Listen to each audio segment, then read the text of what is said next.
We will implode more patriotic news. Thank you. Secret Service agent Maxine Waters is a fraud, and I'll prove it to you. During her recent appearance on The View, U.S. Representative Maxine Waters, D. California, suggested that the leaks from the White House are good for Americans, reports Fox News. She advocated for the efforts of moles in the White House and voiced her desire to see the president impeached. According to the Gateway pundit, Dan Bongino, a former Secret Service agent, appeared on Fox and Friends to call Waters a fraud and declared, "I can prove it to you."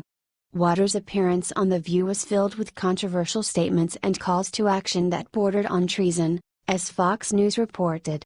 When co-host Paul Ferris asked if she was upset by the leak of the phone call between President Trump and President Nieto of Mexico, Waters said, "No, not at all. I am so glad they're telling us what's going on." When the co-host tried to point out that such a phone call was confidential, Waters waved it off, saying, "I need to hear these conversations." Another co-host, Jebby Diabila, tried to explain that the leaks could be dangerous as it could become the norm for later presidents and hurt diplomatic ties. However, Waters was adamant that it was all for the best. Responding to the concern for national security and diplomatic relations, she said it wouldn't happen again because it's this president that some people have no confidence in. They're undermining him because they want to see him stopped. They want us to do something. Not every president would be treated this way. She claims the leaks are because Trump has no values. He lies. They know it. And he's the danger. And they want us to do something about it. Contrasting Waters' praise, Bongino was quick to criticize the leakers on Fox and Friends. "This is illegal, fraudulent activity from a bunch of fakes inside the government who don't have the guts to go on the record and actually face the consequences for their illegal actions." He went on to demonstrate how Waters is a fraud. Maxine Waters swore to uphold the Constitution of the United States. She's then suggesting on a national television show that people should violate the law, violate the Constitution of the United States and break the law, to destroy our efforts in international diplomacy, to advance her sick political agenda for impeachment for a crime that doesn't exist. In his words, Waters' actions constitute a violation of her oath as a U.S. representative. He said that is the definition of insanity.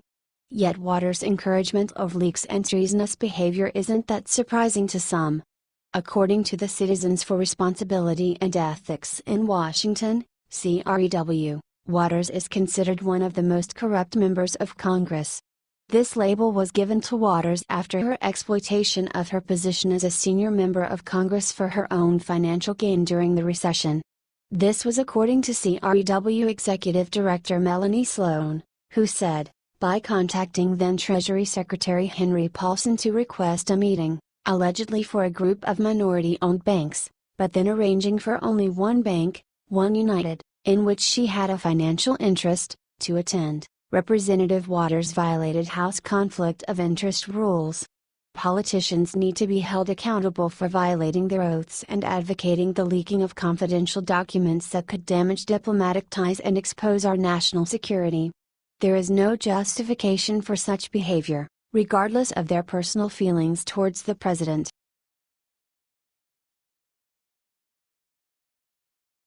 Mexico drops shocking threat. Americans entering Mexico will have to. Mexico is finally realizing it's going to have to pay for the border wall, and you'll never guess what she's doing in retaliation. There's a couple of good guesses. If you thought, stop cooperating with Homeland Security, you're pretty close. After all, if we lost track of all those cartel hitmen, we'd be in serious trouble. But that idea has already been used as a threat, and Trump didn't blink. And in desperation, it's clear the Mexican government is threatening Trump with the one thing they think will make him back down: money. Specifically, fees for entering the country. Especially from Americans. Fox News reports, a top Mexican official on Tuesday said that Mexico may consider charging a fee for Americans entering the country in what could be seen as a retaliation to President Trump's call for a border wall. Foreign Secretary Luis Videgaray, in response to the border wall, called on his colleagues to consider the entry fee. We could explore, not necessarily a visa, that could impede a lot of people from coming to Mexico, but we could perhaps have a fee associated with entry, Vidgaray said. Now, a fee to enter Mexico isn't going to hurt much of America. Although college students looking for cheap tequila will suffer during spring break, and bargain shoppers from Texas might be disappointed that the Mexican barter market isn't so cheap anymore. But overall, a fee for entering Mexico won't do anything at all to the U.S., except perhaps make most of us laugh. Because most of us aren't going to Mexico, and wouldn't even be going if we were charged a fee. The threat of an absurd entry fee wasn't the only threat that Vidgaray and the Mexican government offered, however. Vidgaray went on to say that if talks between the U.S. and Mexico fail to satisfy both countries, the Mexican government would consider reducing security cooperation. If the negotiation on other themes, immigration, the border, trade, isn't satisfactory to Mexico's interests, we will have to review our existing cooperation in the security areas and that involves the National Immigration Agency, the federal police and of course, the armed forces. To be clear, all those things at the end, the police, armed forces, and immigration agency, are pretty vital when it comes to fighting drugs. It's not that we couldn't do it on our own. It's that it would take a while to get the process going smoothly. Which means that Mexico is threatening to send us more criminals if we build a wall. Comments Mexico is finally realizing it's going to have to pay for the border wall, and you'll never guess what she's doing in retaliation. There's a couple of good guesses. If you thought, stop cooperating with Homeland Security, you're pretty close. After all, if we lost track of all those cartel hitmen, we'd be in serious trouble. But that idea has already been used as a threat, and Trump didn't blink. And in desperation, it's clear the Mexican government is threatening Trump with the one thing they think will make him back down, money. Specifically, fees for entering the country.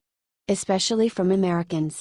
Fox News reports, a top Mexican official on Tuesday said that Mexico may consider charging a fee for Americans entering the country in what could be seen as a retaliation to President Trump's call for a border wall. Foreign Secretary Luis Vidgaray, in response to the border wall, called on his colleagues to consider the entry fee. We could explore, not necessarily a visa, that could impede a lot of people from coming to Mexico, but we could perhaps have a fee associated with entry, Vidgaray said. Now, a fee to enter Mexico isn't going to hurt much of America. Although college students looking for cheap tequila will suffer during spring break, and bargain shoppers from Texas might be disappointed that the Mexican barter market isn't so cheap anymore. But overall, a fee for entering Mexico won't do anything at all to the U.S., except perhaps make most of us laugh. Because most of us aren't going to Mexico, and wouldn't even be going if we were charged a fee. The threat of an absurd entry fee wasn't the only threat that Vidgaray and the Mexican government offered, however.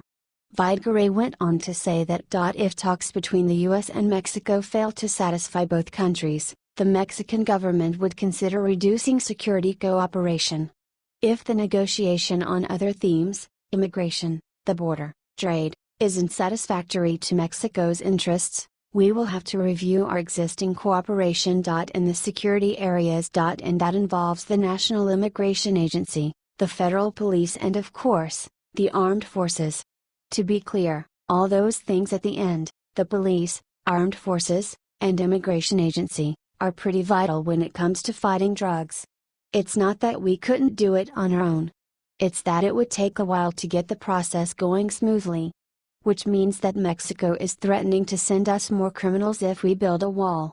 It's ironic enough that Mexico is charging us money to enter their country, money which would, in the end, only pay for a wall. It's even more ironic that the wall we're building might protect us against Mexico's retaliation for that very.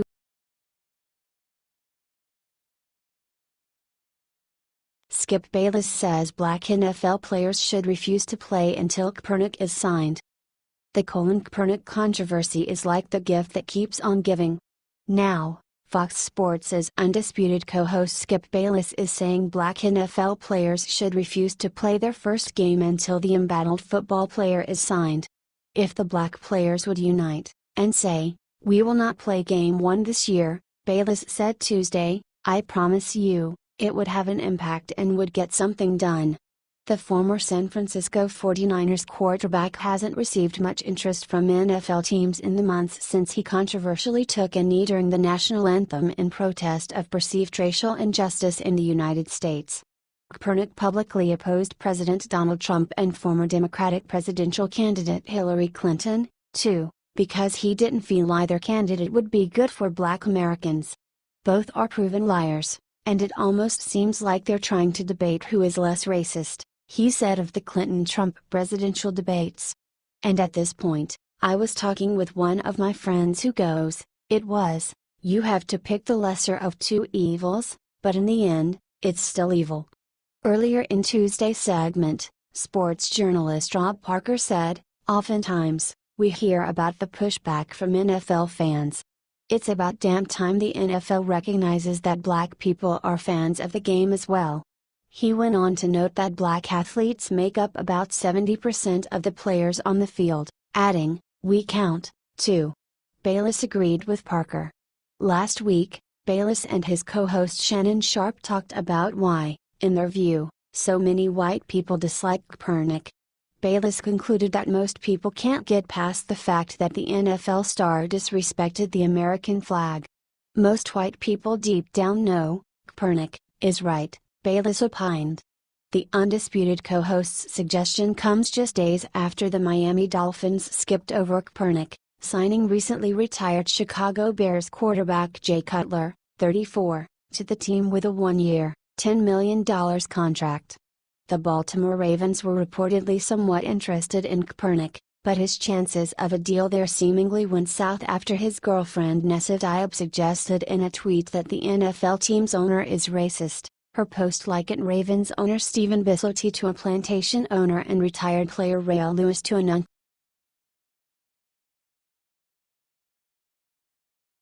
After telling Trump FCKU, Jennifer Lawrence says country must move past divide and anger. Hollywood A-lister Jennifer Lawrence says the country must move past its political divide and anger, despite saying just last year that if she were ever to meet President Donald Trump, she would want to tell him, FCKU. In a cover story interview with Vogue published Wednesday, Lawrence said there needs to be a bridge between people who disagree on political issues. "We can't continue this divide and anger. There are issues affecting us as human beings, not as liberals and not as Republicans. We have to protect the foundation of this country, and acceptance," Lawrence told the magazine. "If you're preaching acceptance, accept immigrants, accept Muslims, accept everybody," she added. Lawrence's desire for reconciliation between political foes, however, appears to be far from the position she took toward Donald Trump and his supporters before and after the presidential election. "If Donald Trump becomes president, that will be the end of the world," the Hunger Games star said in 2015 at a promotional press junket. During an appearance last May on The Graham Norton Show, Lawrence recalled how she once attended a concert at which the Republican presidential frontrunner was also present. "I was at a concert that I heard he was attending, so I had my full security. I was like, find Donald Trump," Lawrence explained. "Because I was adamant on finding him and then making a video of me going, 'Hey Trump, FCKU.'" In the wake of Trump's historic presidential election win, Lawrence wrote a post-election message to women published by Vice website Broadly in which she urged Clinton supporters to let Trump's victory enrage them. "Do not let this defeat you, let this enrage you. Let it motivate you. Let this be the fire you didn't have before. If you are an immigrant, if you are a person of color, if you are LGBTQ+, if you are a woman, don't be afraid, be loud," she wrote at the time.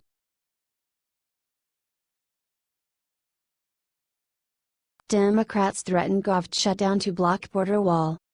Democrats are threatening to shutter many government agencies on October 1 unless President Donald Trump gives up his popular campaign promise to build the border wall against Mexico, according to Politico. In response, Trump's deputies are offering political compromises to Democrats, including a rise in domestic spending, says Politico. The White House is pushing a deal on Capitol Hill to head off a government shutdown that would lift strict spending caps long opposed by Democrats in exchange for money for President Donald Trump's border wall with Mexico, multiple sources said. Mark Short, the White House's Director of Legislative Affairs, met with top staffers from both parties on the Senate Appropriations Committee last week to make a hard sell for the proposal, the sources said. Short, who said the border funding would be used for a double fence, stressed that the White House is insisting on a down payment for construction this fall. Short also lobbied for a big budget increase for the Pentagon, another priority for Trump. If Democrats block the spending plan, many government agencies will have to send their employees home. But national security agencies, and various aid programs, such as the Social Security program, would keep operating. Trump's pending request for an October funding package of $1.6 billion would help build roughly 62 miles of border wall. In May, Democrats, aided by a passive GOP leadership, blocked a 2017 funding package that would have helped quickly build 42 miles of wall. Led by Senator Chuck Schumer, Democrats are hoping to block any wall construction, so protecting the northward flow of government-dependent workers to Democratic-run cities, and also breaking Trump's 2016 primary campaign promise. But Democratic politicians are also being squeezed between their radical base and popular opinion, which favors Trump's immigration reform plans. For example, Politico reported that Senator Tammy Baldwin is opposing the border fence. I do know for a fact that every Democrat considers wall funding to be a poison pill, she told Politico. But a recent poll shows that Trump's immigration reform gets overwhelming support in Wisconsin, where Baldwin must face the voters in 2018. The June poll of 1,000 likely midterm voters was conducted for Numbers USA, which favors Trump's merit immigration reform. For example, the poll asked, "Do you strongly support, somewhat oppose or strongly oppose setting up rules to ensure that businesses give first preference for jobs to American workers and legal immigrants already in this country before businesses can ask for new immigrant workers?" The proposal won 53% strong support, and only 6% strong opposition, said Numbers USA. The Numbers USA group also polled in Montana, where Democratic Senator Jon Tester is also up for election in 2018. He suggested to Politico that he could support Trump's double-layer fence, saying, "There are places where the wall makes sense, and there are places where the wall doesn't make sense, and there are better options. I'll just take a look at it and see." 8 additional Democratic senators are up for election in 2018 in states where Trump won. In 2014, Schumer and Democrats lost 10 Senate seats after trying to push through the so-called Gang of 8 cheap labor and amnesty bill. Under pre-Trump policies, the federal government annually imports 1 million legal immigrants into the United States, just as 4 million young Americans turn 18.